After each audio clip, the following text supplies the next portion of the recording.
7 tahun yang lalu, Chen Younian adalah gadis polos yang naif, tetapi hidup memberinya tamparan keras. Setelah dijebak hingga kehilangan keluarganya, dia berhasil selamat, tetapi sejak saat itu di hatinya hanya ada kebencian dan tekad untuk menghidupnya. Tidak menyerah pada takdir, Younian mengubah penampilannya, mengubah rasa sakit menjadi motivasi, dan secara diam-diam merencanakan untuk membalikkan keadaan. Tujuannya sangat jelas, yaitu membalas dendam pada 3 orang yang sangat dicintainya. Mereka adalah ibu tirinya yang licik, teman dekatnya yang tidak tahu berterima kasih, dan kak laki-lakinya yang tidak berguna. Hari ini, Younian secara resmi memulai rencananya pesta pertunangan mewah kakak laki-lakinya, Su Xian dan Su Xingyue. Siapa dia? Dia adalah anak perempuan pemegang saham terbesar kedua di Xingyun Corporation, dan ini adalah awal dari rencana balas dendamnya yang rumit. Untuk memasuki permainan ini, Younian tidak ragu-ragu menggunakan pisau bedah untuk mengubah penampilannya agar persis sama dengan Xingyue. Saat pesta akan dimulai, Su Xingyue gelisah seperti duduk di atas bara panas. Dia kucing Younian tidak akan datang tepat waktu. Sementara itu, Younian sedang melaju kencang di jalan raya, beradu kecepatan dengan Su Xian. Setelah beberapa saat, mobil Xian berhasil memblokir jalan, dan keduanya keluar. Suasana sangat tegang. Xian berkata, "Tekan domainnya, aku akan memenuhi syarat apapun yang kamu inginkan." Namun Younian mencibir sebelum tawar-menawar, tangani ninja berpakaian hitam itu dengan tendangan. Jadi Xian terjun ke dalam perkelahian seperti Bruce Lee, sementara Younian gesit seperti embusan angin. Memanfaatkan kekacauan, dia mengambil dokumen itu dan kabur. Saat itulah Xian menyadari bahwa dirinya telah ditipu. Di pesta pertunangan yang indah seperti mimpi, Yang Fei Fei, teman dekat Chen Younian, tidak bisa menelan kenyataan bahwa pria ianya akan menjadi milik Su Xingyue. Cinta membutakan akal sehatnya. Dia merencanakan tindakan pengecut dan diam-diam mengunci Xingyue di toilet. Setelah menyingkirkan pengantin wanita, Yang Fei Fei segera berlari ke sisi ibu Su Xian dan mengarang cerita bahwa tidak dapat menemukan Su Xingyue dimanapun. Sebelum ibu Xian dapat berkata apa-apa lagi, dia menawarkan rencana. Bagaimana kalau saya berpura-pura menjadi pengantin wanita? Tetapi harus dikatakan bahwa berkat dia sudah disukai oleh ibu Xian sebelumnya, rencana Vivi untuk bertukar peran disetujui, dan dia sangat senang. Su Xian mendengar berita itu dan menjadi pucat. Dia menentang, tetapi situasi saat itu tidak memungkinkan untuk bertindak impulsif.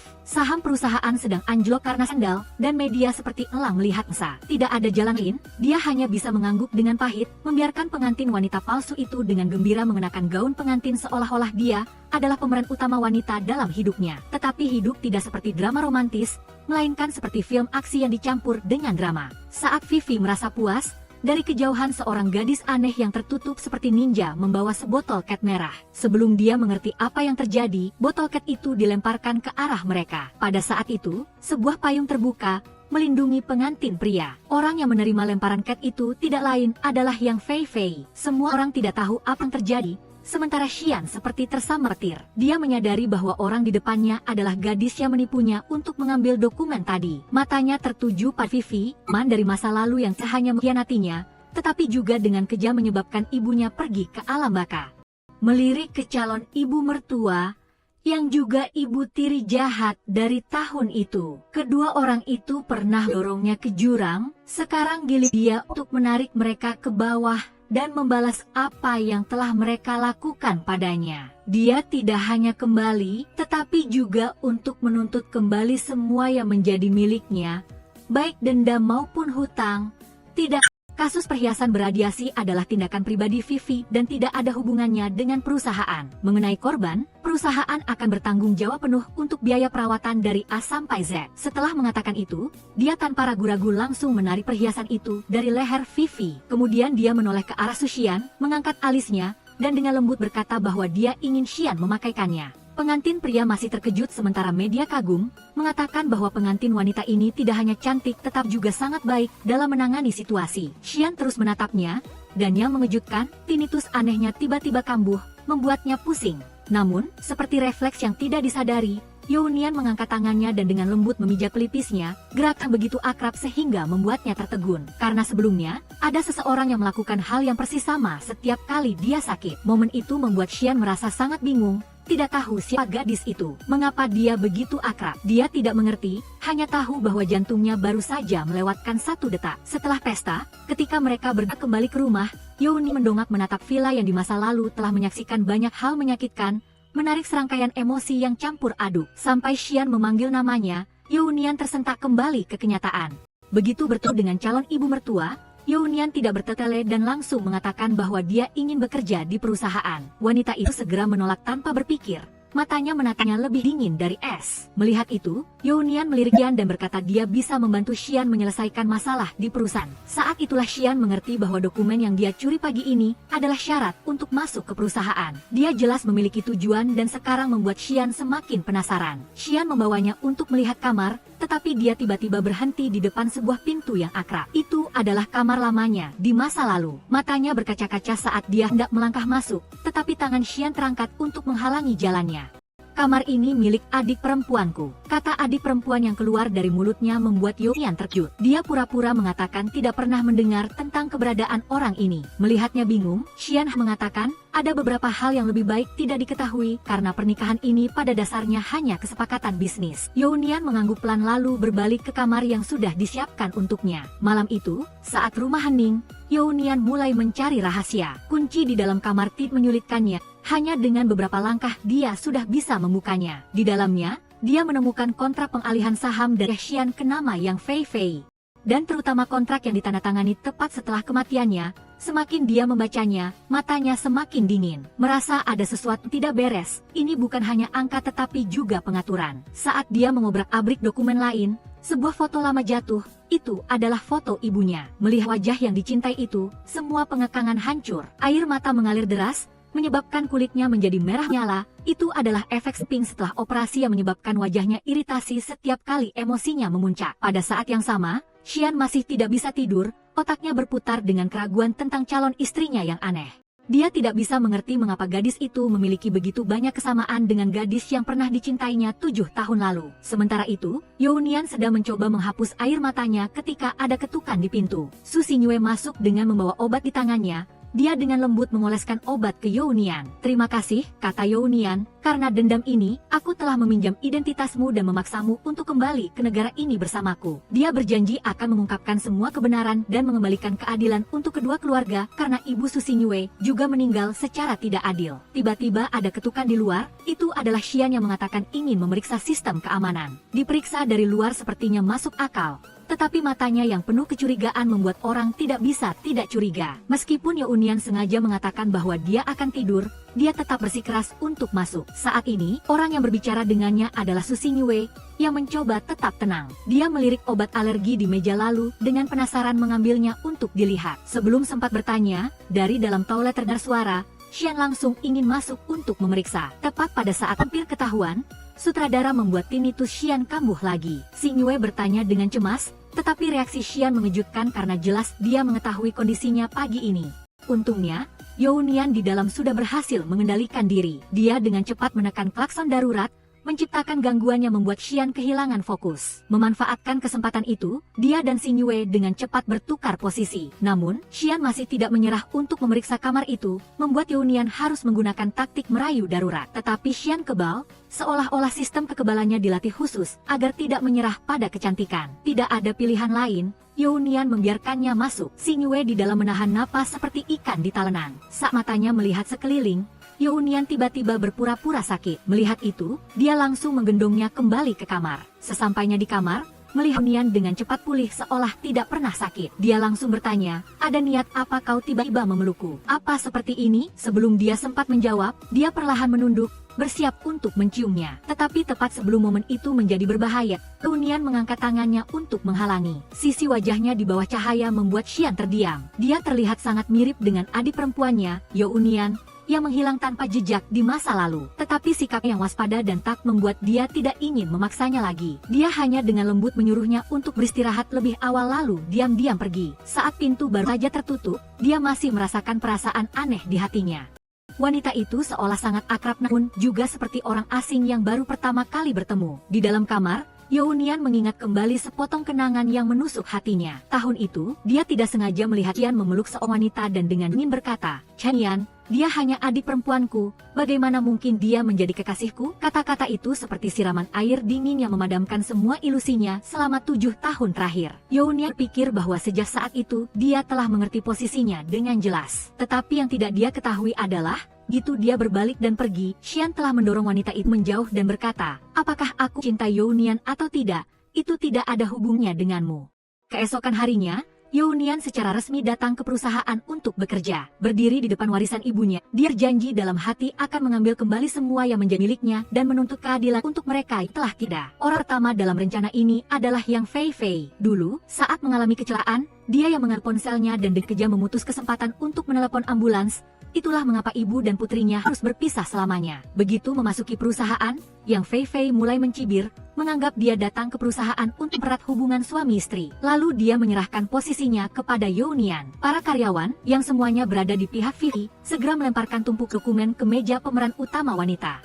Younian hanya tersenyum, mengambil tumpukan dokumen itu, dan melemparkannya kembali ke pemilik aslinya. Tepat pada saat itu, Xian juga datang, memberikan batu mata kucing kepada Vivi dan menyuruhnya untuk menyerahkannya kepada kepala bagian Li di bagian bahan baku. Setelah mengatakan itu, dia pergi dengan dingin tanpa melihat calon istrinya sama sekali. Ini juga merupakan kesempatan bagi para karyawan untuk menunjukkan bahwa gelar calon istri ini hanyalah hiasan belaka. Vivi dengan bangga berkata kepada Younian, "Jangan cemburu karena Tuan Su selalu menyerahkan semuanya padaku." Tanpa diduga, Younian membalas, apa yang perlu dia pedulikan tentang tugas-tugas bawahan? Kata-kata ini membuat Vivi menyimpan dendam di hatinya. Di sisi lain, Xian mencari harga obat yang digunakan Younian dan menemukan itu adalah obat penghilang bekas luka. Saat dia bertanya-tanya mengapa Xingyue harus gunakannya, bawahannya tak melaporkan bahwa batu mata kucing yang harga yang dilindungi Vivi dikatakan oleh Nosu untuk serahkan ke bagian bahaku. Khawatir dia tidak bisa menghadapi kepala bagian Li, Xian bergegas untuk melihatnya. Tak disangka, Younian telah menangani semuanya dengan baik, membuat Yang Fei Fei malu di depan semua orang. Marah, dia datang untuk bertanya-tanya mengapa Su Xingyue begitu mengerti tentang batu perata. Saat berbicara, Younian juga membangkitkan masa lalu tentang hubungan wanita itu dengan adik Wan Xian. Vivi berkata bahwa dia telah menghilang dalam kecelakaan selama 7 tahun terakhir, dan hanya dia yang selalu berada di sisi Xian. Mendengar ini, Younian mencibir, sudah begitu lama, tapi kamu masih belum berhasil tidur dengannya. Sebelum pergi, Younian juga mengucapkan beberapa kata jahat, jangan bermimpi tentang hal-hal yang bukan milikmu. Meskipun kamu sangat menginginkannya, itu hanya ilusi. Setelah Younian pergi, ia hanya bisa menyimpan kebencian di hatinya. Untuk membalas, dia menggunakan posisinya sebagai bos Younian. Dia meminta Younian untuk mengambil kursus pelatihan dasar untuk karyawan baru. Dia juga harus menggunakan bahan-bahan yang ada untuk menyelesaikan desain dan membuat satu set perhiasan lengkap sebelum pulang kerja. Mengetahui Vivi sedang mempermainkannya, Younian tetap tersenyum dan menerima tantangan itu. Saat Younian sedang bekerja, Vivi yang masih belum puas datang untuk mencelakainya. Dia berinya sebotol cairan dan korek api, menyuruhnya untuk menggunakannya karena akan meningkatkan daya rekat. Awalnya, Younian tidak berpikir panjang dan langsung mengambilnya. Tetapi segera setelah itu, jadi bahwa Vivi bukanlah orang yang baik, jadi dia membalikkan keadaan dan meminta wanita itu untuk melakukannya. Meskipun Vivi menolak mentah-mentah, di bawah paksaan Younian, dia terpaksa mengambilnya. Tepat saat api menyala, Younian panik. Melihat api di depannya, kenangan mengerikan dari masa lalu kembali, membuatnya sangat emosional. Melihat ini, Fei Fei dengan bangga mendekati wajah Yuran. Xian menyaksikan segalanya dan bergegas masuk untuk menenangkan tunangannya. Yuran panik dan melarikan diri dari sana. Xian menatap Fei Fei dengan mata dingin dan berkata, jangan mengotori perusahaan saya. Dia mengejar istrinya ke kamar mandi, bertanya-tanya mengapa Xinyu memiliki bekas luka. Ketukan pintu di luar membuat Yuran semakin cemas. Saat ini, tidak ada obat dan bekas luka merah juga butuh waktu untuk pulih. Tidak ada pilihan lain selain improvisasi. Xian masuk, dia memakaikan mantelnya di atasnya. Lihat wajah Yuran memerah. Begitu dia membuka mulut untuk tanya, Yuran pura-pura jatuh ke pelukannya. Xian tahu dia berpura-pura tetapi tetap menggendongnya kembali ke kantornya. Para staf melihat pemandangan ini dan tentu saja sangat mengaguminya. Hanya Fei Fei yang marah dalam hatinya. Begitu dia meletakkan Yuran, dia buru-buru menarik jaketnya untuk menutupi wajahnya. Xian berkata lalu dengan cepat menarik jaketnya. Yuran takut ketahuan dan buru-buru menutupi wajahnya. Tetapi segera setelah itu, melihat ekspresi Xian, dia mengerti bahwa bekas merah itu telah hilang. Sementara Xian masih bertanya-tanya, Yuran melingkarkan tangannya di lehernya dan berkata, karena kamu tidak ingin aku tinggal di perusahaan, kamu telah menghabiskan banyak tenaga, kan? Sekarang kamu berpura-pura peduli, kurasa itu tidak perlu. Xian dengan cepat melepaskan tangannya dan berkata bahwa keputusan tentang batu mata kucing adalah keputusan Direktur Fei Fei sendiri. Itu tidak ada hubungannya dengan dia tetapi juga menunjukkan kepadanya sisi profesionalnya. Namun, dia menyarankannya untuk menjadi menantu keluarga Su, tidak perlu terlalu pintar, cukup menjadi vas bunga yang penurut. Mendengar ini, Yuran tidak lagi diam dan mengatakan bahwa dia jadi istrinya bukan hanya untuk menjadi vas bunga. Dia akan menunjukkan kepadanya bahwa dia memenuhi syarat untuk menjadi menantu keluarga Su. Setelah Yuran pergi, Xi meminta seorang untuk menyelidikinya, ingin tahu apakah selain tik jantung, dia memiliki luka kulit lain. Ketika Yuran melihat yang Fei Fei kembali, dia langsung tahu bahwa dia ingin menghancurkan bukti. Yuran segera menuangkan botol cairan ke arah Fei Fei, membuatnya panik. Segera setelah itu, dia mengambil korek api dan mendekatkannya ke wajah Fei Fei, berkata, orang yang hanya menonton api juga akan membiarkan api membakar dirinya sendiri. Kata-kata ancaman Yuran membuat Fei Fei sangat ketakutan. Saat itu, Yuran mengenakan pakaian yang sangat indah dan naik ke mobil mewah. Su Xingyu yang datang terlambat selangkah sedang sibuk menelepon Yuran ketika Xian juga datang. Su Xingyu buru-buru menyembunyikan botol obat yang dibawanya untuk Yuran ke dalam tasnya. Saat sedang mencari cara untuk melarikan diri, dia ditarik kembali olehnya, yang menyuruhnya untuk ikut dengannya karena bagaimanapun juga dia ingin memenuhi syarat untuk menjadi menantu keluarga Su. Saat itu, Yuran juga bertemu dengan Paman Li dari Departemen Baku. Paman Li adalah orang yang tahu segalanya tentang dirinya. Di luar, Xian juga membawa Xingyu, yang membuat laki itu bertanya-tanya, apakah mereka saudara kembar? Begitu dia memasuki ruangan, Ketua Zhang melihat Xingyu. Dia bertanya-tanya dan bertanya kepada Kepala Departemen Li, yang sudah menjemputnya, tetapi tidak menyangka dia akan datang bersama atasan Su. Mendengar ini, Xingyu khawatir dan sedang mencari cara untuk pergi. Tetapi Xian menahannya dan menyuruhnya untuk pergi mencari sendiri lebih baik. Begitu mereka keluar dari ruangan, Yuran dan Kepala Departemen Li juga keluar. Tepat ketika Xian sedang mencari Kepala Departemen Li, Yuran tiba-tiba mendorongnya ke dinding dan bertanya, mengapa atasan Su ada di sini? Apakah kamu mengikutiku? Xian juga bertanya pertanyaan yang sama. Mendengar itu, Yuran dengan curiga mengatakan bahwa dia ingin memberinya kejutan. Setelah Tuan Li masuk untuk menemui Ketua Zhang, dia melihat situasinya dan langsung mengerti segalanya. Jadi dia beralasan untuk membawa Xingyu pergi dan menukar orang. Tepat ketika kedua orang itu masih saling bertanya, Kepala Departemen Li datang untuk melerai. Selama percakapan, pelayan membawa jus mangga untuk Yuran dan mengatakan bahwa dia yang memesannya tadi. Yuran tahu ini milik Xingyu karena dia alergi terhadapnya. Xian melihat ekspresi cemasnya, dia langsung curiga.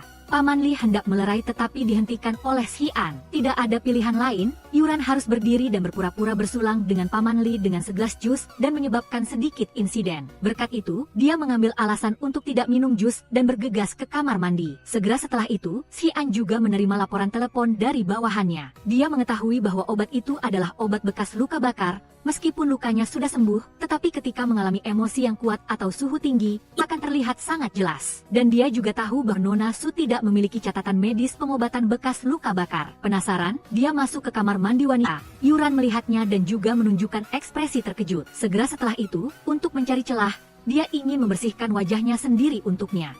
Yuran juga menyadari bahwa dia sedang mengamatinya. Dia melancarkan taktik. Apakah tindakan ini berarti kamu sedang menggodaku? Tepat pada saat ini, dia juga melihat orang yang mengikutinya. Setelah kembali ke rumah, Yuran memberitahu orang rahasianya, Su Junwen, bahwa Wu Hongjie, pengemudi yang menyebabkan kecelakaan tahun itu, telah muncul. Dan dia juga ayah angkat yang Fei Fei. Mereka berdua adalah orang yang menyebabkan kecelakaan dengannya tahun itu. Dia pasti akan membuat mereka membayar. Keesokan harinya di rapat, Xian memberitahu semua orang tentang proyek Ketua Zhang. Dia secara pribadi memilih proposal Yuran. Mulai sekarang proposal ini akan menjadi tanggung jawabnya. Untuk merayakan keberhasilan ini, dia mengundang semua orang ke rumah untuk merayakan. Di pesta, Yuran sengaja menyindir dan sengaja membahas topik gadis miskin yang berpura-pura menjadi anak dari keluarga terhormat. Cepat atau lambat, detail kecil akan terungkap. Setelah itu, mereka juga bermain permainan menilai produk mereka sendiri. Yuran sengaja bertanya berapa harga syal yang dikenakan wanita itu. Fei Fei yang cemas tidak sengaja menumpahkan anggur lalu pergi dari sana. Saat ini, Xian datang menemui orang tuanya.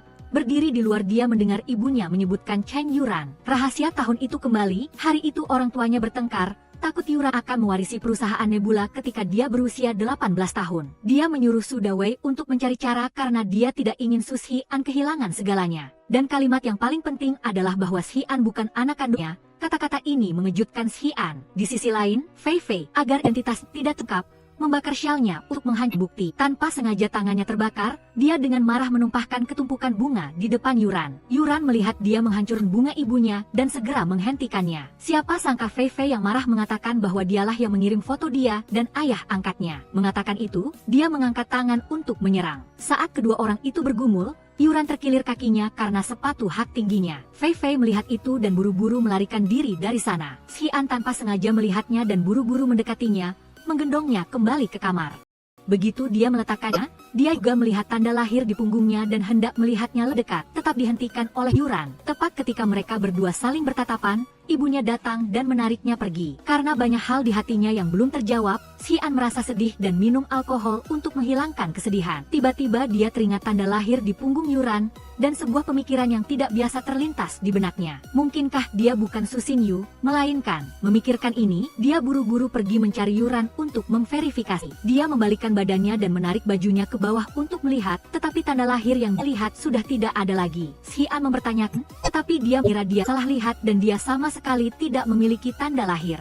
Mendengar itu dia bertanya siapa dia. Sebenarnya dia siapa? Xinyu tergagap menjawab bahwa dia adalah Su Xinyu. Dalam mabuknya, dia terus memanggil nama Yuran. Saat itu, Yuran di dalam juga mendengar kata-kata dari hatinya untuknya. Karena dendam keluarga, Yuran harus menyingkirkan perasaannya dan bertekad untuk menelan air matanya. Keesokan harinya, untuk menghilangkan kecurigaan Xian, dia harus bertekad untuk menghapus segalanya di masa lalu, termasuk tanda lahir ini. Segera setelah itu, Su Xinyu juga menelepon dengan maksud ini mengatakan bahwa Xian benar-benar mencintai kakaknya. Dia tidak seperti ibunya. Kesenjangan yang terlalu besar saat ini, dia tidak ingin memikirkan tentang hubungan romantis.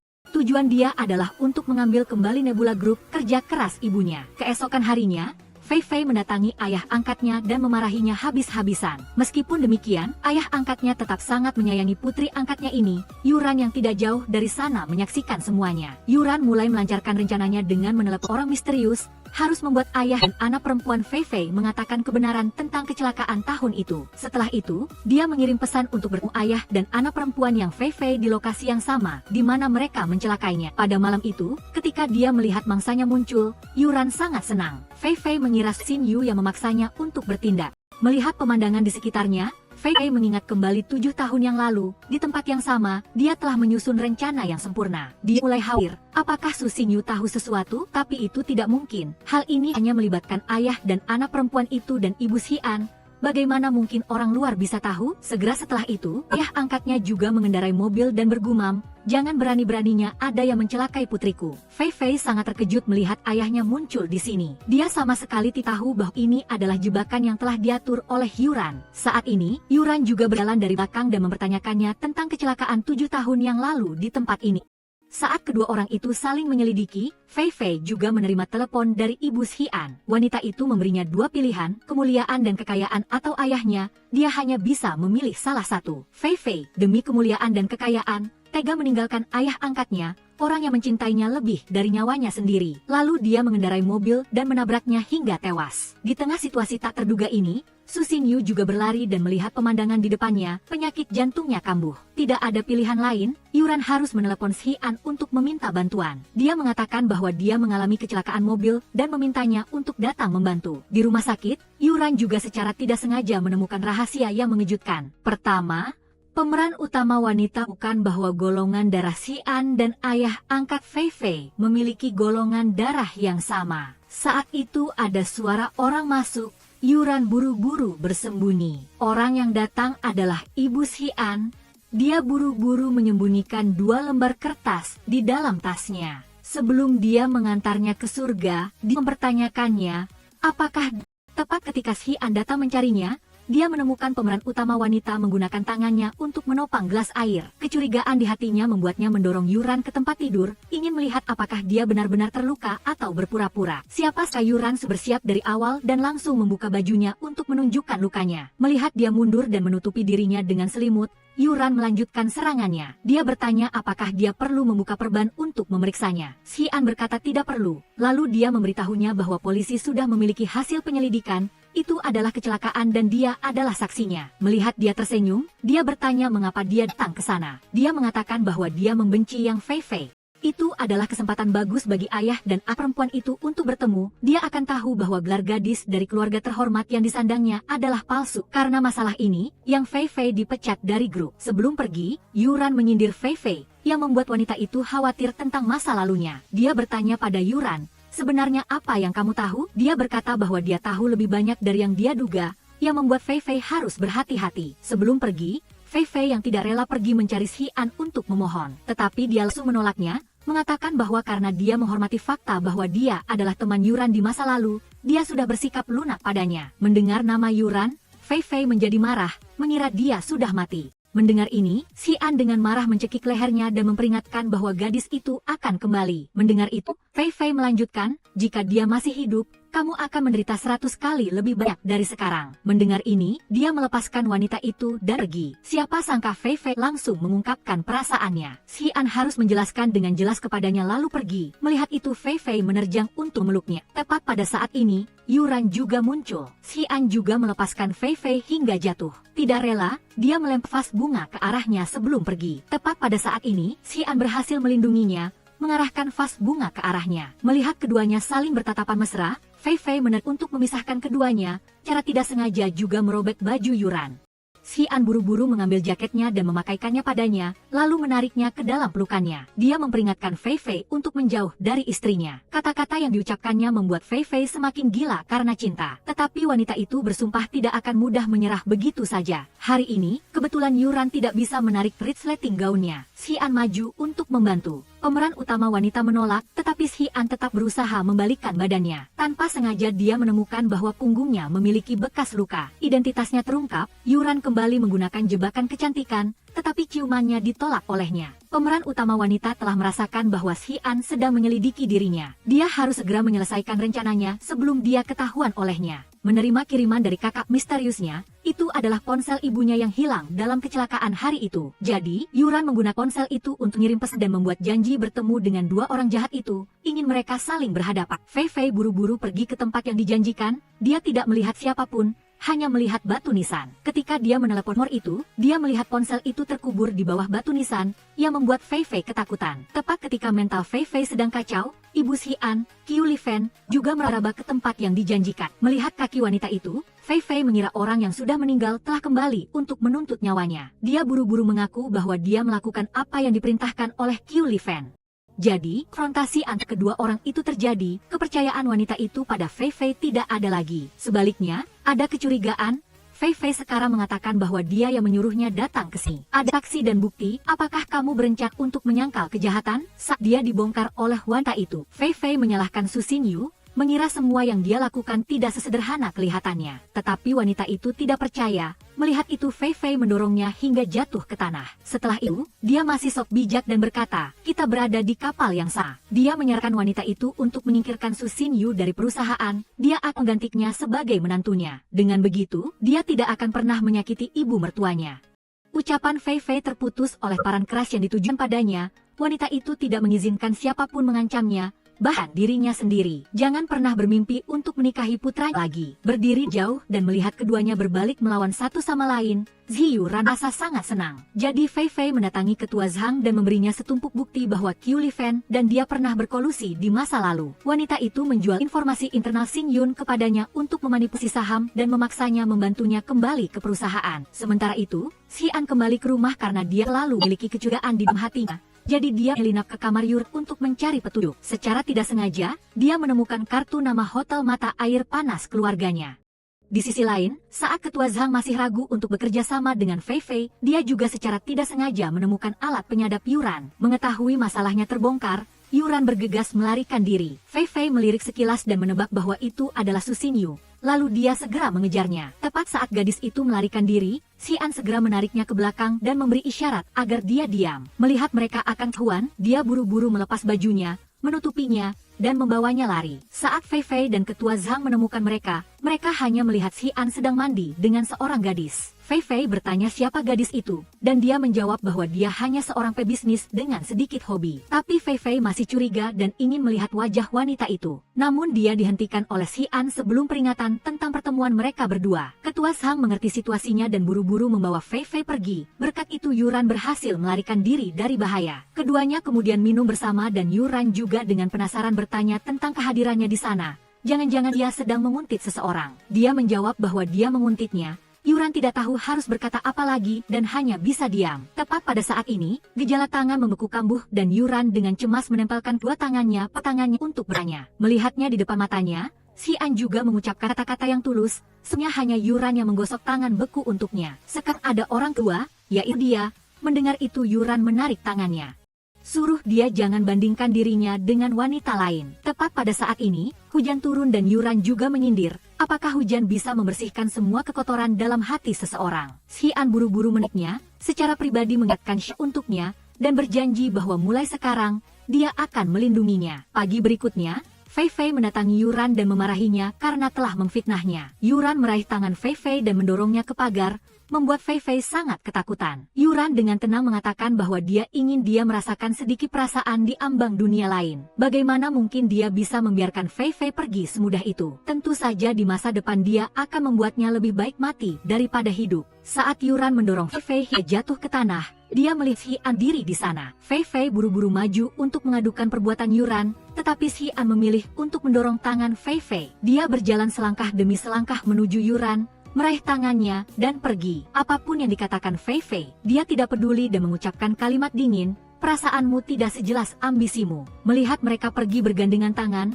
Fei Fei hanya bisa merasa marah. Dia bertanya pada dirinya sendiri mengapa dia melakukan segalanya tetapi dia tidak melihatnya. Ketika Fei Fei mesikan Qiulin menimpakan semua kesalahan padanya, dia tidak bisa lagi sabar dan dia bersumpah untuk ketiga orang itu, Xian, Su Xiu, dan Qiuli Fan menyesalnya. Saat ini, Xian juga mendorong Yuran ke dinding untuk menanyainya. Mengapa dia melakukan itu? Apa keuntungan dari semua yang dia lakukan? Yuran tidak bisa memberitahunya target berikutnya. Dia harus berbohong bahwa dia hanya menargetkan Fei Fei karena dia berani mengincar tunangannya. Melihat tindakan Yuran, Xian mengatakan bahwa dia sangat mirip dengan Yuran miliknya tetapi dia sangat baik, tidak seperti Yuran. Saat dia menyelesaikan perkataannya, Yuran menariknya dan berbisik, dia ingin menjadi satu-satunya dan tidak ingin dibandingkan dengan siapapun. Tepat saat dia hendak berbalik, Yuran menariknya lagi dan kemudian memberikan ciuman tak terduga di bibirnya. Tindakan Yuran membuat Xian bingung. Dia mengatakan bahwa dia bukan dia dan buru-buru pergi. Pintu tertutup dan Yuran juga menangis sedih. Ibu mertua, ketika dia melihat menantu perempuannya berpakaian seksi, segera menanyakan situasinya. Ketika dia tahu dia akan menghadiri rapat dewan direksi yang baru, dia merasa jijik di hatinya, menganggap dia layak untuk itu. Dalam perjalanan ke perusahaan untuk menghadiri rapat,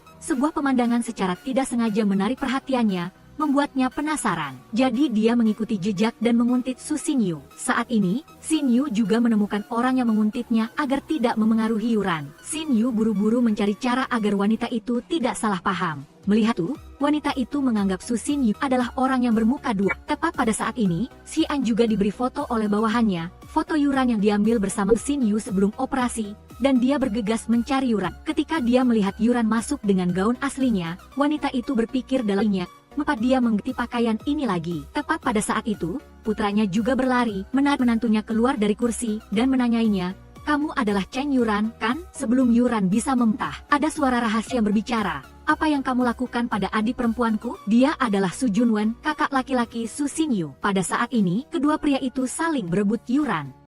Kemudian Su Jun mempertanyakan Xian, mengatakan bahwa menikahkan adiknya dengannya ada sebuah kesalahan. Xian membalas, jika itu adik perempuanku, aku juga tidak akan menikahkannya denganmu. Menghadapi situasi itu, Yuran harus menenangkan keadaan. Dia berkata kepada kakaknya, Kak, jangan khawatir, hubunganku dan Xian sedang dalam tahap penjajakan. Setelah itu, semua orang memulai rapat. Ketua Su ingin menyerahkan seluruh proyek lini perlindungan kepada putranya, Xian. Tetapi Su Junwen tidak setuju setelah memberikan banyak alasan yang meyakinkan. Ketua Su akhirnya membiarkan dia dan Xian mengambil alih proyek ini, masing-masing satu bagian. Setelah rapat, Su Junwen berbicara secara pribadi dengan Yuran. Dia memberinya hasil tes DNA Xian dan ayah angkatnya, yang Fei Fei, yang membuktikan adanya hubungan darah di antara mereka. Yuran mengatakan bahwa dia sudah tahu tentang hal ini sejak lama tetapi tidak mengerti mengapa setelah Wu Hongjie koma, dia tiba-tiba menghilang. Su Junwen mengatakan bahwa dia akan segera menemukannya dan pada saat itu akan membuat Qiuli Fan dan putranya hancur. Mendengar itu, Yuran keberatan, dia tidak ingin memanfaatkan identitas Xian untuk membalas dendam. Su Junwen melihat Yuran telah goyah karena perasaannya, dia pergi dengan marah. Saat merasa sedih, Yuran menerima pesan dari Fei Fei. Dia mengundangnya malam ini ke kamar 600 hotfully dan mengatakan akan memberikan beberapa informasi terkait kasus nama panggilan 7 tahun yang lalu. Segera setelah itu, Fei Fei menelepon Su Dawei dan mengatakan dia Jadi pertemuan antara dua pria itu ditukar. Akhirnya, apa yang ditanam menuai hasilnya.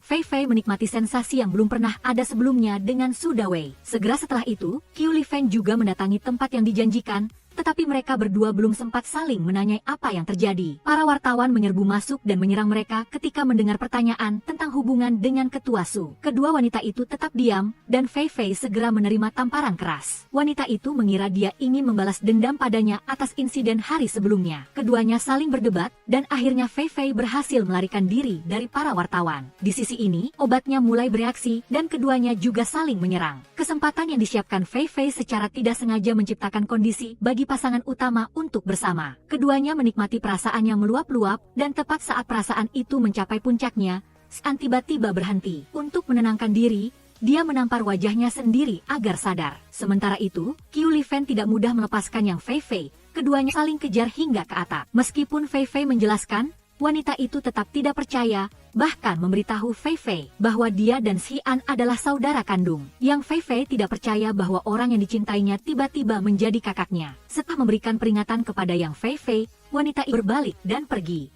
Fei Fei tidak terima dan berlari untuk mempertanyakan. Akhirnya, Fei Fei jatuh dari pagar, dan hasilnya pasti semua sudah tahu. Keesokan paginya saat bangun, Yuran sangat terkejut. Setelah mendengar Xian meminta maaf karena hampir tidak bisa mengendalikan dirinya tadi malam, dia berkata tidak apa-apa. Bagaimanapun juga, dia adalah calon istrinya. Xian meraih tangan Yuran dan bertanya, "Apakah kamu bukan Yuran?" Melihat itu, Yuran juga bertanya balik, "Apakah kamu sangat ingin aku menjadi Yuran?" Saat keduanya saling menginterogasi, Xian menerima telepon, mengabarkan bahwa Yang Fei Fei telah meninggal. Saat ini, Qiu Li Feng melihat kamera pengawas dan mengetahui bahwa Su Xingyu juga datang ke sana tadi malam. Wanita itu mulai curiga di dalam hatinya, apakah kata-kata Yang Fei Fei itu benar? Yuran dan Xian baru saja masuk ke rumah dan langsung ditampar oleh wanita itu. Saat dia hendak menyerang lagi, putranya menghentikannya. Wanita itu dengan kejam bertanya apa tujuan Yuran masuk ke rumahnya. Namun, di hadapan pertanyaan ibu mertuanya, Yuran menunjukkan kelemahan dan kepolosan,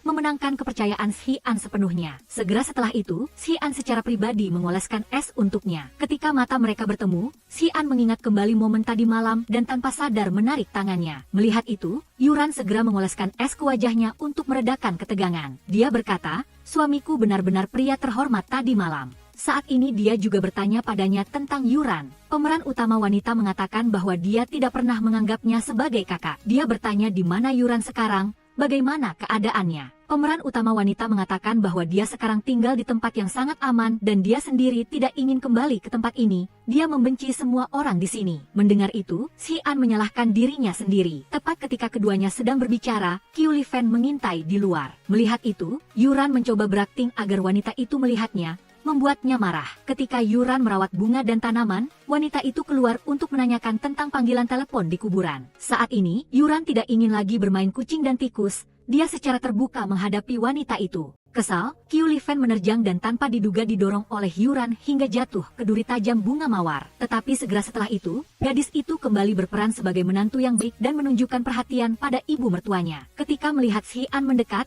Yuran langsung memainkan peran sebagai korban. Kata-kata tuduhan wanita itu setelah itu tidak lagi berpengaruh pada putranya. Melihat Xian berdiri di sisi Yuran seperti itu, Qiu Li Feng hanya bisa pergi dengan rasa kesal. Karena tidak bisa menangani menantu perempuannya, dia debat dengan suaminya, ingin dia membatalkan pertunangan dengan putranya. Tidak disangka, insiden dia membunuh Yang Fei Fei menyebabkan harga saham anjlok. Saat ini, wanita itu juga mengungkapkan skema suaminya, tujuan dia menikahkan Su Xingyu untuk menjadi menantunya. Juga karena kekayaan keluarga Su ingin mengambil alih perusahaan. Tetapi di hadapan kata-kata itu, Su Dawei marah dan menyerang. Kekerasan mereka berdua terlihat oleh Xian. Dia terpana ketika mengetahui hal ini. Malam itu, ketika dia masuk ke ruang anggur dan bertemu Yuran di sana, dia melihat bibirnya alergi. Setelah melihat minuman di sahnya, dia menemukan ada bahan mangga. Ini semakin membuktikan bahwa dia adalah Yuran tetapi Xian tidak mengungkapkannya. Dia hanya diam-diam mengangkatnya ke meja dan secara pribadi merawat alergi di bibirnya untuknya. Melihat yang dicintainya di depannya,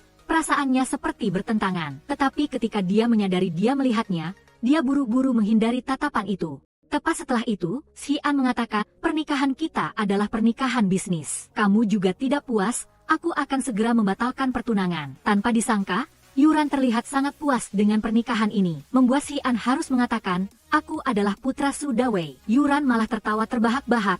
menyindir bahwa dia menganggapnya sebagai Yuran. Untuk membuktikan ini, dia bahkan mencoba merayu dan ingin keduanya melanjutkan apa yang belum selesai malam itu. Menghadapi serangan yang beruntun ini, Xian terpaksa memilih untuk pergi. Setelah Xian pergi, Yuran baru melepaskan penjagaannya dan menenangkan dirinya sendiri bahwa di antara dia dan Xian, takdir telah menetapkan untuk tidak membiarkan mereka bersama. Pagi berikutnya, saat makan malam keluarga, seseorang membawakan kalung mutiara untuk pameran mendatang. Yuran mengambilnya sendiri, ingin menyimpannya untuknya. Dia ingin meminjamnya untuk membuat sedikit keributan. Sore itu, di kolam renang keluarga, Qiu Lifan membawa kotak kalung mutiara dan menanyainya. Dia bertanya mengapa dia meninggalkannya di kamarnya. Di hadapan kata-kata provokasi wanita itu, dia langsung mendorongnya ke kolam renang. Xian di lantai atas melihat ini dan terlihat khawatir. Segera setelah itu, Qiu Lifan dengan marah melempar kalung mutiara ke kolam, ingin Xian menuntutnya. Melihat Yuran dengan susah payah mencari setiap mutiara, Xian buru-buru melompat ke kolam untuk membawanya naik. Meskipun Yuran tidak ingin menyerah, dia dengan paksa membawanya ke tepi, lalu meminta maaf atas nama ibunya. Keesokan harinya, setelah mendengar putranya mengatakan untuk mengganti kalung mutiara di lelang tahun lalu, Qiu Lifan sang marah. Dia tidak menyangka putranya tidak akan ragu-ragu demi Su Xingyu. Yuran merasa sangat senang melihat ibu dan anak itu saling berhadapan. Hari itu, setelah mereka berdua selesai mengambil foto promosi untuk rantai perhiasan, Yuran baru saja akan berganti pakaian ketika dia secara tidak sengaja menabrak seorang pria. Setelah melihat dengan saksama, Yuran menemukan bahwa dia adalah pria yang pernah berbuat jahat padanya di masa lalu. Tetapi masa lalu kembali, membuat suasana hati pemeran utama wanita tidak baik.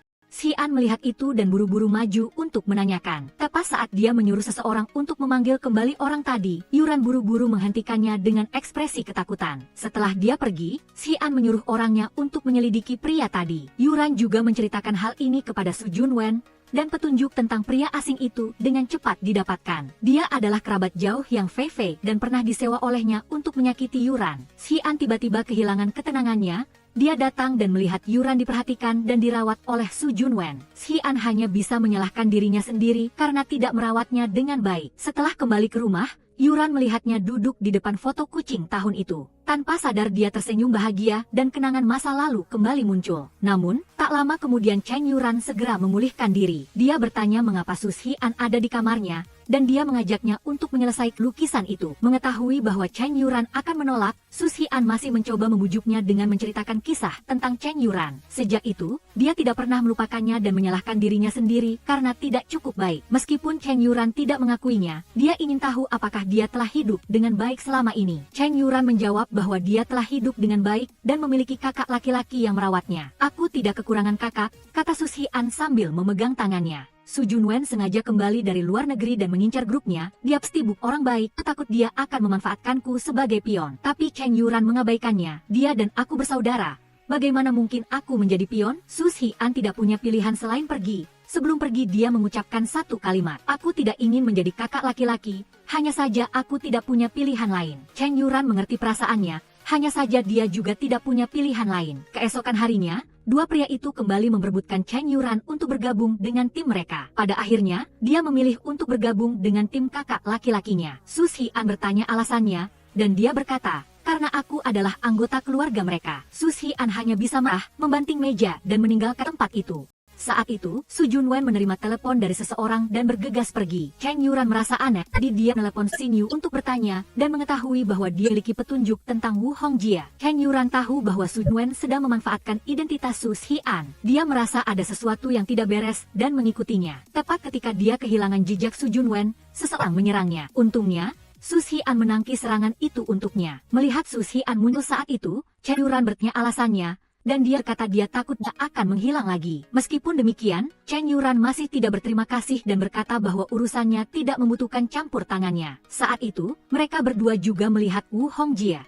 Dia ingin melakukan segalanya untuk membantunya, tetapi Chen Yuran menolak kebaikannya. Su Xian pergi berkata dia akan melidiki salah diri. Sesampainya di rumah, Chen Yuran memijat luka yang diderita Su Xian untuknya. Setelah itu, dia dengan lembut meniup luka itu. Merasakan hal ini, Su Xian segera berbalik. Chen Yuran dengan malu-malu berkata, kau sudah selesai. Su Xian berkata bahwa dia ingin menjadi pelindungnya. Chen Yuran menolak dan berkata bahwa dia tidak kurangan kakak laki-laki. Su Xian segera memegang tangannya dan berkata, meskipun hanya sebagai kakak, Aku ingin tetap berada di sisimu. Chen Yuran tidak berkata apa-apa dan menepis tangannya. Saat itu Qiu Lifan menerima informasi bahwa Wu Hongjie memiliki 2 kelompok orang yang ingin menangkapnya.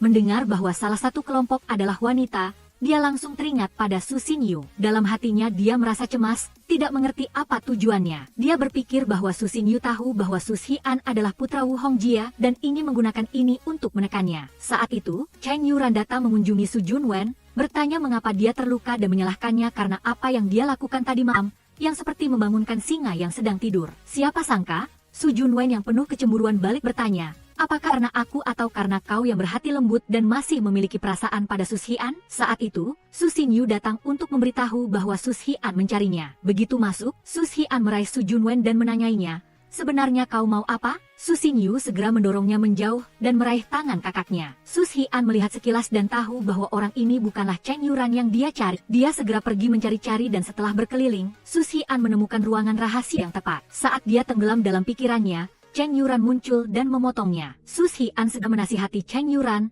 mengatakan bahwa dia sedang dimanfaatkan oleh Su Junwen. Tetapi Chen Yuran menegaskan segi bahwa dia adalah Su Xiu, dan dunia ini dia adalah orang yang paling dia percayai. Melihat Chen Yuran tidak lagi seperti dulu, Su Xian berjalan sedih di bawah hujan. Dia tidak tahu bahwa Chen Yuran, karena masih mencintainya, diam-diam melihatnya dengan sakit hati dan meneteskan air mata. Keesokan harinya, produk baru dari lini perlindungan selesai. Su Junwen ingin memberikan hadiah pertama ini kepada orang yang paling dicintainya. Tetapi ketika dia mendengar kata-kata tulusnya untuknya, Chen Yuran segera melepaskan gelang itu dan mengembalikannya, mengatakan bahwa dia pasti akan menemukan orang yang disukainya. Saat itu, Su Xian juga datang, dia segera menarik Chen Yuran dan pergi dari sana. Su Xian membawa Chen Yuran ke sebuah restoran di tepi pantai. Dia ingin merayakan ulang tahun ke-18 untuknya lagi. Dia kembali meminta kesempatan kepada Chen Yuran. Chen Yuran, karena dendamnya belum terbalas, tidak bisa membiarkan emosinya menguasai akalnya saat ini. Dia menolak niat baiknya, mengatakan bahwa dia bukan Chen Yuran, lalu bangkit dan pergi. Su Xian dengan tergesa-gesa menariknya kembali, dan tanpa sengaja mereka menciptakan situasi tak terduga. Gambar bibir yang saling menempel dengan cepat ditemukan di situs berita. Su Dawei kemudian berkata dia akan segera mengadakan pesta pernikahan untuk mereka berdua. Mendengar itu, Su Xian menolak dan ingin membatalkan pertunangan. Melihat itu, dia meminta Chen Yuran untuk balik ke kamar terlebih dahulu. Dia ingin berbicara dengan putranya. Setelah Chen Yuran pergi, Su Dawei memerintah putranya untuk mengalahkan Su Junwen dalam proyek untuk memenangkan hak bisnis lini produk perlindungan. Kedua, dia tidak boleh lagi menyebutkan tentang pembatalan pertunangan. Setelah selesai berbicara, dia tidak membiarkan Su Xian mengatakan apapun dan segera pergi.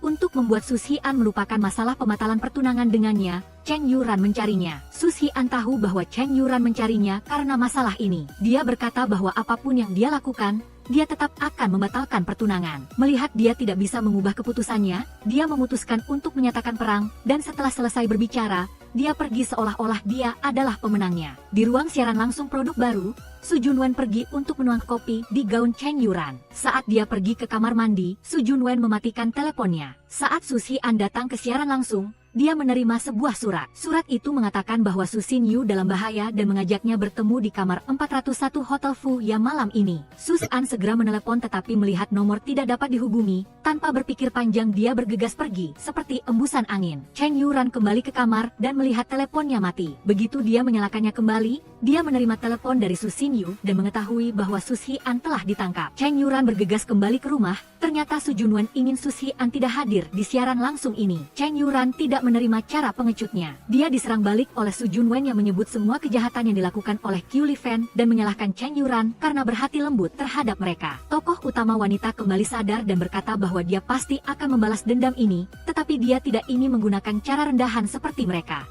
Dalam siaran langsung ini, dia yakin dia akan menang secara adil dan mendapatkan kembali apa yang menjadi miliknya. Segera setelah itu, Chen Yuran membawanya ke kamar mandi dan memercikinya dengan air agar dia sadar. Begitu dia membuka matanya, Su Xian memegang tangannya dan bertanya, apakah kau menipuku untuk datang ke sini hanya karena kau tidak ingin membatalkan pertunangan? Chen Yuran mencari alasan untuk pergi, tetapi Su Xian menariknya ke arahnya dan berkata bahwa dia tidak bisa membiarkannya terus membuat kesalahan. Dia akan buatkan pembatalan pertunangan di siaran langsung. Chen Yuran setuju untuk membatalkan pertunangan Su Xian, tetapi dengan satu syarat, dia harus melepaskan hak bisnis utama dari lini produk perlindungan, dan jika dia menang, hanya dia yang memiliki kualifikasi untuk membatalkan pertunangan di Chen Yuran melihat produk Su Xian dan menyadari produknya tidak bisa bersaing. Chen Yuran minta hak untuk mempresentasikan produknya sebelum Su Xian, dan Su Xian tentu saja setuju. Sambil memperkenalkan produknya,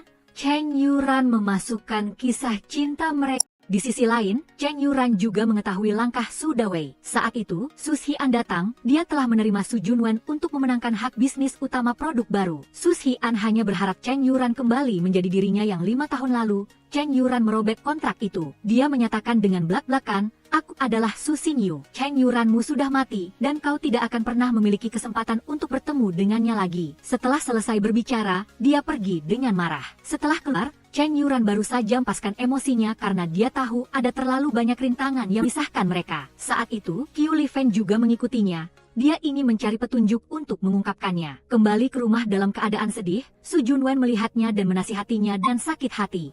"Jika kau tidak bisa, jangan memaksakan diri. Aku akan maju untuk menyelesaikan semuanya untukmu." Membalas dendam. Tetapi Chen Yuran telah menunggu ini terlalu lama. Dia memutuskan untuk mengesampingkan perasaan cintanya dan merobek foto Su Xian. Dia bertekad untuk membalas dendam ibunya. Qiu Lifen saat itu juga datang ke rumah Chen Yuran, dan Su Junwen tahu bahwa dia telah jatuh ke dalam jebakan. Mereka mulai bertindak bersama sesuai rencana. Setelah mencari-cari, dia juga memasuki ruangan yang penuh dengan rahasia.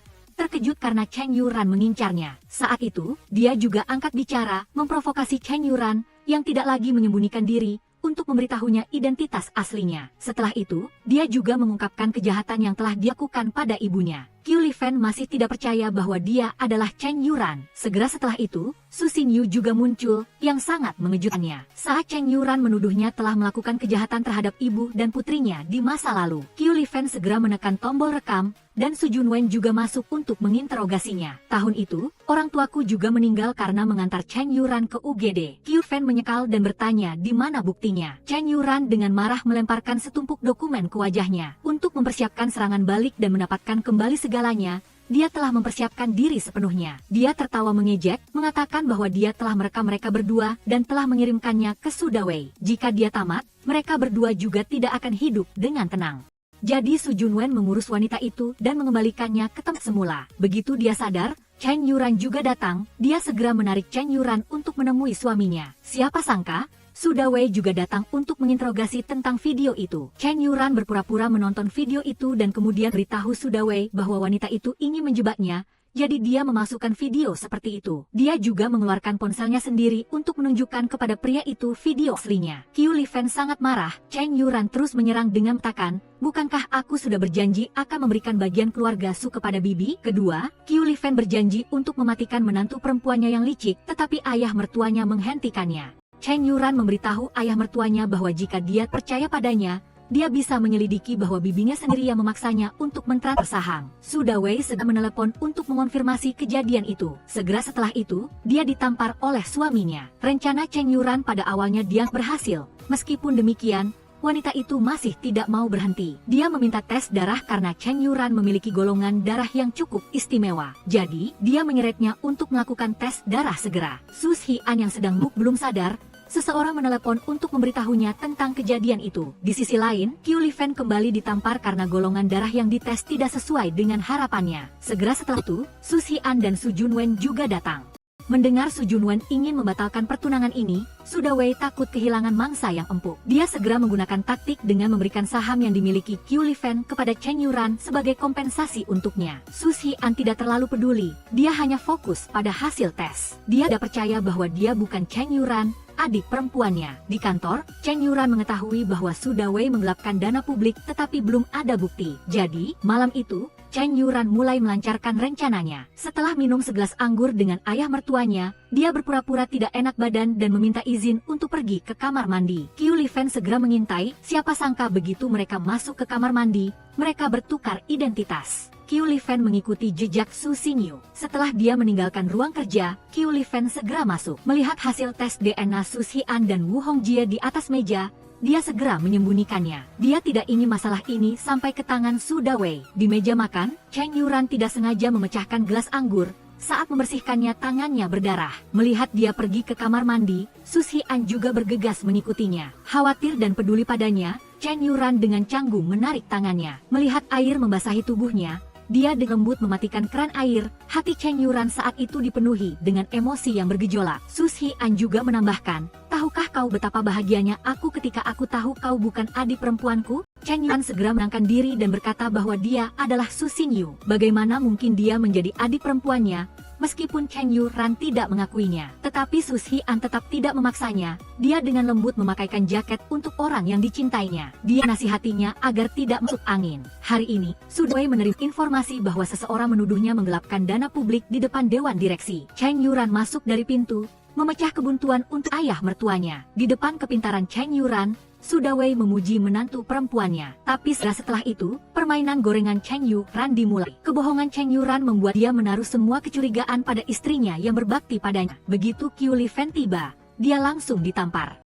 Pada akhirnya, dia mencabut semua kekuasaan Qiu Lifen. Semua hak pengelolaan di rumah diserahkan kepada Chen Yuran. Setelah dia pergi, wanita itu menerjang untuk mengajari Chen Yuran, tetapi Su Xian menghentikannya. Namun, di hadapan tuduhan ibunya, Su Xian segera bertanya-tanya. Setelah menonton rekaman kamera, kali ini dia ingin dia sendiri yang mengakui bahwa dia adalah Chen Yuran. Malam itu, saat Chen Yuran tetap di kantor untuk bekerja, Su Xian berpura-pura menjadi Chen Yuran dan menelepon Su Xinyu. Mendengar bahwa Chen Yuran dalam masalah, Su Xinyu segera menelepon kakaknya untuk meminta bantuan. Tetapi Su Junwen telah diundang oleh Su Xian ke tempat di mana tidak ada sinyal telepon. Jadi Su Xinyu segera pergi ke tempat yang dijanjikan. Keduanya terkejut mendengar Su Xinyu menceritakan bahwa Chen Yuran telah mengetahui masalahnya. Saat itu, Su Xian juga datang. Su Xinyu segera pergi terlebih dahulu. Su Xian tidak peduli apapun yang dikatakan Chen Yuran, dia bergegas memeluknya. Dia memberitahu dia bahwa selama bertahun-tahun dia selalu mencarinya dan selalu mengingatnya. Hati keduanya saat itu dipenuhi dengan perasaan manis satu sama lain. Setelah menenangkan perasaannya, dia meminta satu hal darinya,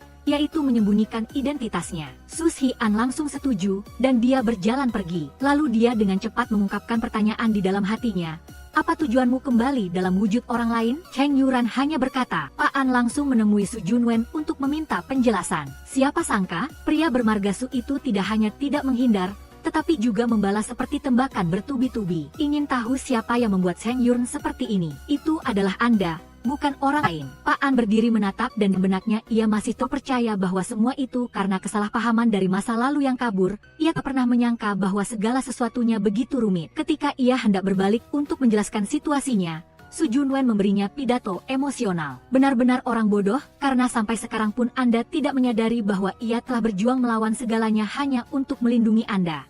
Jika di hati Anda masih ada sedikit pun perasaan untuknya, sebaiknya pergilah. Pak An berdiri di dua sisi. Satu sisi adalah logika yang dimarahi hingga hancur, sisi lainnya adalah hati yang sangat mencintai. Melepaskan itu mudah, tetapi melepaskan orang yang Anda cintai itu 1000 kali lebih sulit. Qiu Lifen hidup dalam keadaan serba kekurangan karena uangnya dikendalikan oleh Yuran. Karena kekurangan uang, ia dengan sedih mengeluarkan tumpukan perhiasan untuk dijual agar memiliki uang untuk membayar anak buahnya yang mengawasi Mo Hoan Kit. Sementara itu, Yuran dan Su Junwen memutuskan untuk melacak jejak uang ini dengan harapan menemukan keberadaan orang misterius tersebut. Pada saat yang sama, Pan juga minta orang menggali balik kas kecelakaan masa lalu dan menemukan bahwa Mo Hoan Kit tidak hanya tetap juga mantan suami ibunya. Informasi yang bergelombang seperti ork yang ganas membuat Pak An terpaksa terjun ke dalam perburuan berita untuk menemukan tempat sembunyian Mo Hoan Kit. Kebetulan Yuran juga sedang mencari petunjuk. Melihat itu Pak An menariknya ke dalam ruangan dan berkata bahwa ia akan membantunya. Maka, pasangan yang tidak terduga ini bergandengan tangan untuk menarik Mo Hoan Kit keluar. Tetapi hidup tidak semudah itu. Pada saat itu, orang-orang Qiu Lifen mencium baunya dan datang. Tidak ada jalan mundur, Yuran dan Pak An terpaksa memainkan peran utama dalam film romantis. Untungnya, orang-orang itu gagal, jadi keduanya berhasil melarikan diri. Segera setelah itu, Pak An berbalik untuk menggoda Yuran yang wajahnya memerah seperti tomat matang. Gadis itu juga tidak mau kalah, mengatakan bahwa ia adalah master penipu. Kan, kata-kata itu membuat hati Pak An hancur dan ia berkata bahwa dari kecil hingga besar, selain Anda, ia tidak pernah merasakan getaran untuk orang lain. Ketika mereka hendak berciuman, di luar pintu terdengar suara yang familiar. Qiu Lifen secara tidak sengaja menyebutkan rahasia bahwa Pak An adalah anak kandung Mo Hoan Kit. Yuran segera menutup telinga Pak An seolah-olah takut kata-kata itu akan menyakitinya. Ia segera pergi menemui ibunya dan memintanya untuk menceritakan semuanya. Dan kemudian dari mulut ibu kandungnya sendiri, Pak An mendengar kebenaran yang tidak pernah berani ia pikirkan. Ia adalah anak kandung Mo Hoan Kit. Disiram air dingin, Pak An berdiri mematung di mana-mana. Qiu Lifen menyadari bahwa ia telah menipunya. Mengetahui hal itu, Yurn juga tidak mengatakan apa-apa dan wanita itu beralih ke kampanye persuasi cepat. Anakku, teruslah menyandang nama putra Hai Dui. Hidupmu akan dipenuhi mawar, semua yang ia curi tidak akan hilang. Tetapi Pak An bukan lagi anak kecil yang naif.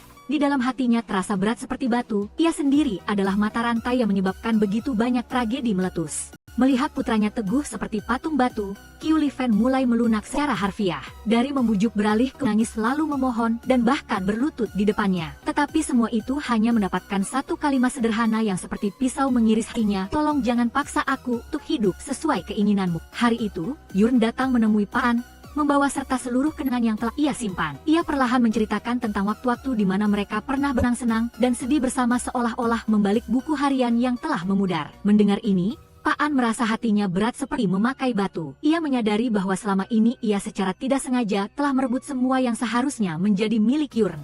Yurn juga tidak menyembunyikan lagi, ia dengan jelas tetapi terus terang berkata, sebelum bertemu Anda lagi, saya pernah sangat membenci Anda sampai ingin menghapus nama Anda dari ingatan saya. Tetapi setelah bertemu lagi, ternyata saya tidak bisa melakukannya. Kedua orang yang membawa dua masa lalu yang rumit di hati mereka akhirnya berani mengungkapkan isi hati mereka. Pak An dengan tulus mengucapkan setiap kata. Mulai sekarang ia tidak akan membiarkan siapapun menyakiti Anda lagi. Saat itu, keduanya saling berpelukan dengan lembut seperti napas tetapi hangat sampai lubuk hati. Dalam pelukan itu mereka mengerti bahwa mereka masih mencintai dan dicintai. Keesokan paginya, sebelum matahari sempit, mereka dengar berita bahwa kondisi Susenyu telah kritis. Dokter mengatakan waktunya tidak banyak lagi.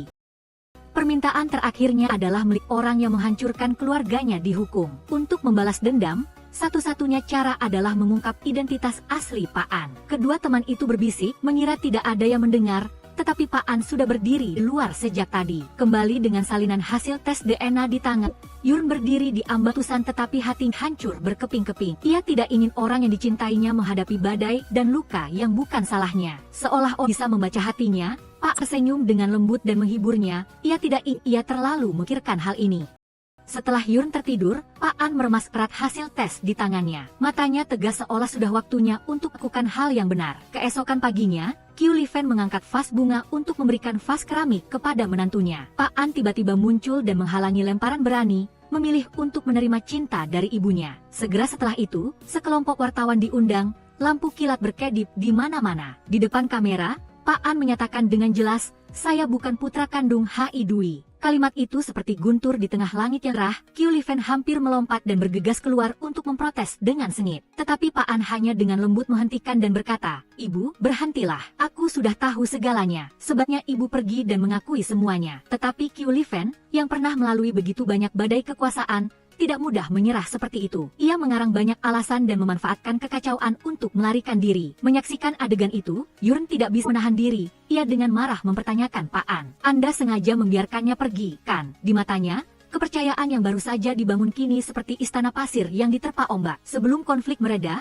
Pak An tiba-tiba mengumumkan bahwa ia akan mengembalikan semua saham yang pernah diberikan Hai Dui kepadanya. Kemudian, Yurn dan Su Junwen juga langsung datang ke rumah dan membatalkan pertunangan. Kedua hal itu terjadi pada saat yang sama membuat Hai Dui hampir terkena serangan jantung di tempat. Pak An tidak punya apa-apa untuk dikatakan selain menundukkan palanya untuk menerima hadiah perpisahan, mengakhiri hubungan penuh penyesalan. Pak An tidak punya kata-kata lain untuk dikatakan, ia hanya bisa diam menerima hadiah perpisahan sebagai titik akhir. Tiba-tiba, Qiu Lifen tidak tahu siapa yang mempermainkannya. Pikirannya menjadi kacau dan ia tiba-tiba menjadi gila. Kegilaan yang tiba-tiba itu membuat Yurn bertanya, mungkinkah di masa lalu masih ada sesuatu yang disembunyikan? Sebelum ia sempat menemukan jawabannya, berita berikutnya datang. Salah satu produk utama Fan tiba-tiba menghadapi masalah serius. Keesokan harinya, dalam pertemuan darurat, Hai Dui tidak melewatkan kesempatan.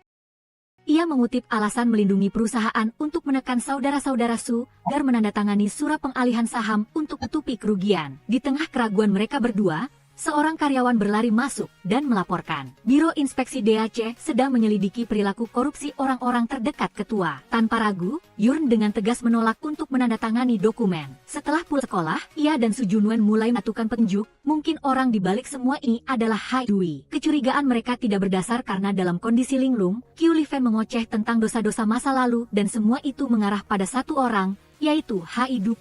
Hati Yurn seperti diremas meskipun tidak sedarah.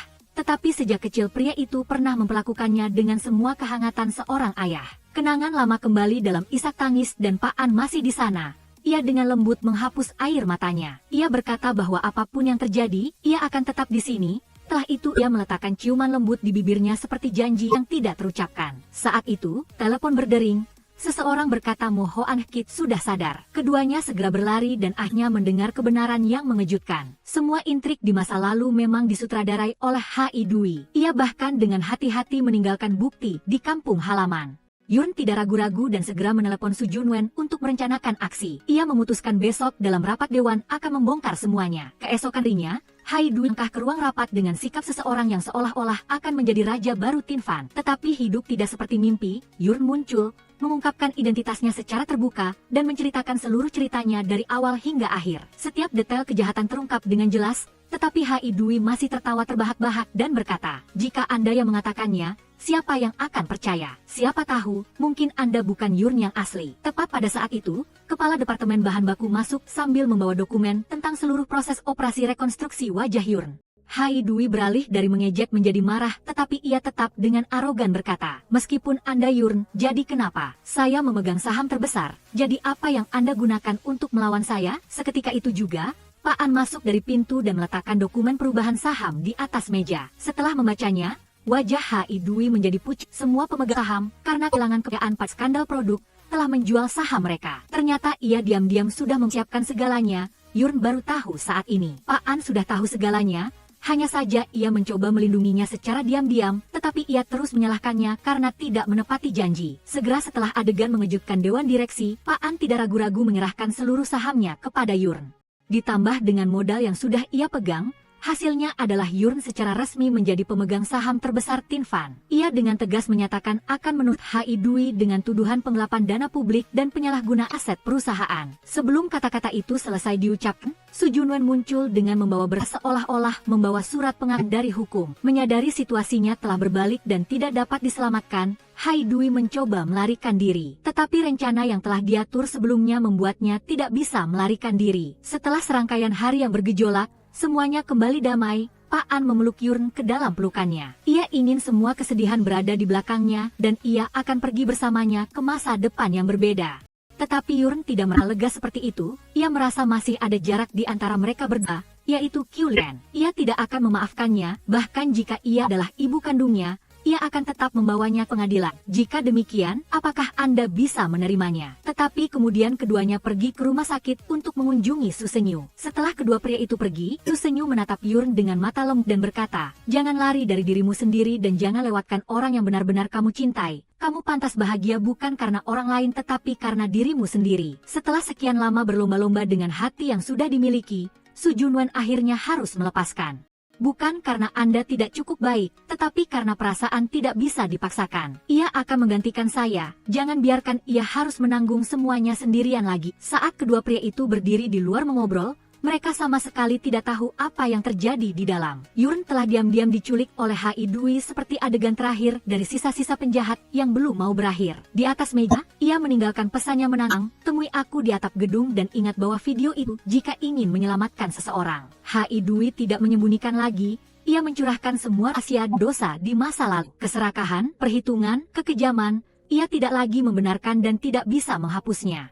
Pak An dan Su Junwen berhasil muncul tepat waktu dan Hai Dui juga tidak bisa lolos dari harga yang harus ia bayar untuk semua dosa yang telah ia kumpulkan selama bertahun-tahun. Tirai panggung kehidupannya resmi ditutup. Sementara itu, Yun secara resmi duduk di kursi ketua grup Tinfan. Dan kemudian setelah semua insiden itu, pasangan utama lagi saling memandang seperti dua orang yang tersesat. Tetapi seperti dua orang yang telah melewati badai untuk kembali berdiri berdampingan pada waktu yang tepat. Sekali lagi, orang-orang yang benar-benar saling mencintai mungkin tersesat, mungkin terluka, tetapi pada akhirnya mereka akan tetap bergandengan tangan di ujung jalan. Serial ini berakhir di sini. Semoga Anda semua memiliki banyak kesehatan untuk mendukung tim kami. Terima kasih banyak dan sampai jumpa di serial berikutnya. Sekarang, sampai jumpa lagi, teman-teman. Dadah!